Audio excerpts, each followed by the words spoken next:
Shalom Bapak Ibu Saudara-saudara yang dikasihi oleh Tuhan Yesus. Selamat pagi. Senang sekali saya bisa menjumpai Bapak Ibu Saudara-saudara pada pagi hari ini untuk kita sama-sama mendengarkan firman Tuhan. Sebelum kita mendengarkan firman Tuhan, mari kita terlebih dahulu berdoa. Ya Bapa di surga, segala puji syukur hormat kami kepadamu Tuhan. Terima kasih Bapa yang memberikan anugerah penyertaan dan kesetiaannya kepada kami dalam kehidupan kami setiap hari. Bapa di surga, saat ini kami akan mendengarkan firman-Mu. Berkatilah hati dan pikiran kami agar firman Tuhan boleh menjadi rema bagi kami. Terima kasih Tuhan Yesus, terpujilah nama Allah Bapa yang Maha Kudus, di dalam nama Kristus Yesus Tuhan kami berdoa dan mengucap syukur. Amin. Bapak Ibu Saudara-saudara yang dikasihi oleh Tuhan, firman Tuhan yang akan kita dengarkan pada pagi hari ini diambil dari kitab Mazmur 119 ayat 105. Dikatakan oleh firman Tuhan, firman-Mu itu pelita bagi kakiku dan terang bagi jalanku. Bapak Ibu Saudara-saudara yang dikasihi Tuhan, ini hal yang sangat familiar kita dengar. Perkataan firman-Mu itu pelita bagi kakiku. Bahkan ada nyanyinya ya.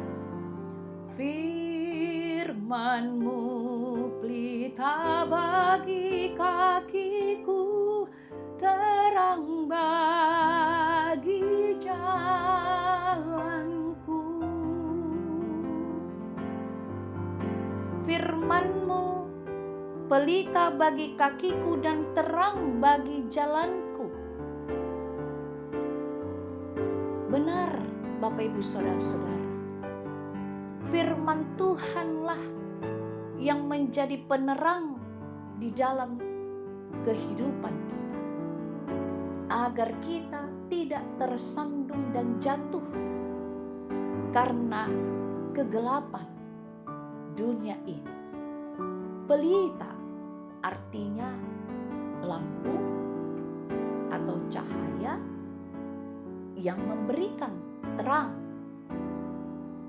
sehingga terang itulah, firman itulah yang merupakan terang yang menerangi jalan kehidupan kita, sehingga kita tidak tersandung karena tidak melihat di dalam kegelapan. Suatu hari ada seorang ibu yang selalu duduk di bangku yang sama setiap minggunya di gereja, di tempat saya pernah melayani. Ia beribadah bersama dengan anggota keluarganya. Karena duduk agak di depan, maka wajahnya terlihat jelas dari mimbar. Setiap kali berkhotbah atau pengkhotbah lain juga berkhotbah, ia memperhatikan dengan serius. Tidak pernah sekalipun kita melihatnya membuka-buka warta gereja atau mengecek handphone. Tidak pernah kita melihatnya mengantuk. Ibu tersebut selalu menampakkan wajah segar, wajah haus akan firman Tuhan. Ekspresi wajahnya berubah-ubah sesuai dengan respon dari apa yang didengarnya. Kita akan yakin, atau saya yakin, pada saat melihat sikap diri dan ekspresi wajah ibu itu, itulah yang diharapkan oleh setiap pengkhotbah. Apakah sesungguhnya Bapak Ibu Saudara-saudara, Yang membuat ibu tersebut sangat menikmati firman Tuhan, yaitu rasa lapar dan haus akan kebenaran. Dan terhadap orang-orang yang haus dan lapar, orang-orang yang seperti inilah Tuhan Yesus mengatakan bahwa mereka akan dipuaskan.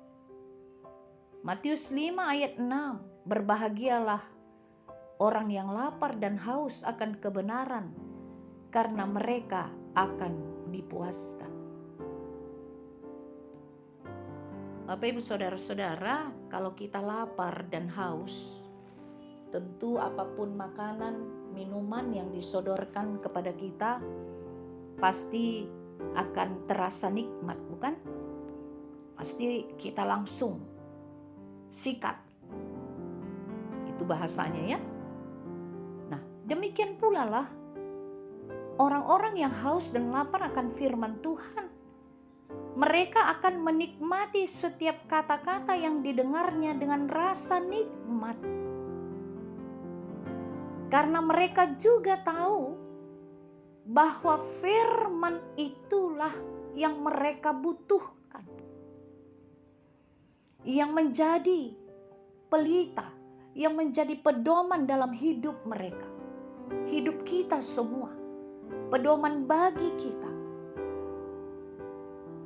Orang-orang yang menikmati setiap kata-kata firman Tuhan yang didengarnya,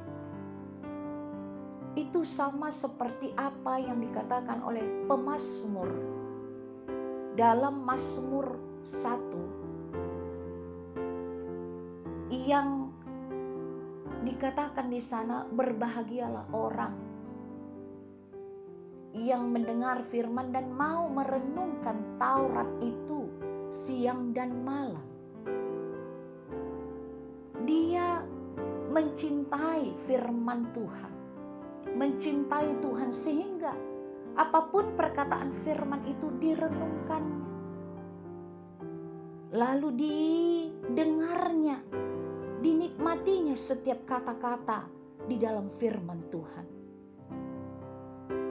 Dan satu hal yang menjadi catatan bagi orang seperti ibu yang selalu duduk di bangku yang sama setiap minggunya itu, mereka tidak akan pernah mengatakan, pengkhotbahnya ini kurang pintar, atau khotbah ini kurang dalam, kurang aplikatif, kurang alkitabiah, kurang doktrinal, dan sebagainya.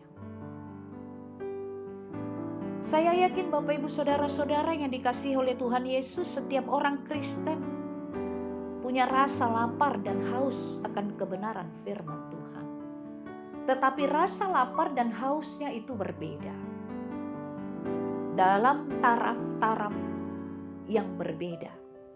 Kalau dibuat skala antara 1 sampai 10, misalnya untuk yang sangat tidak lapar itu di nomor 1, lalu di nomor 10 untuk orang yang sangat lapar dan haus akan firman Tuhan, kita berada di skor yang keberapa, Bapak Ibu Saudara-saudara? Jadi memang setiap orang Kristen ada rasa lapar dan haus akan kebenaran firman, tapi dalam taraf tertentu, taraf yang berbeda. Bagaimana cara kita untuk meningkatkan skor itu? Bagaimana kita menjadikan firman itu menjadi benar-benar pegangan kita? Betul-betul kita butuhkan dia sebagai pelita dalam hidup kita. Bagaimana cara kita meningkatkannya itu? Mungkin datang ke gereja dengan lebih awal dan menyiapkan hati, atau mematikan handphone selama ibadah berlangsung supaya kita tidak terganggu. Mungkin juga dengan niatan, fokus untuk mendengarkan khotbah dan menemukan kalimat yang menjadi berkat bagi kita. Bisa juga mencatat khotbah supaya nanti bisa dibaca kembali.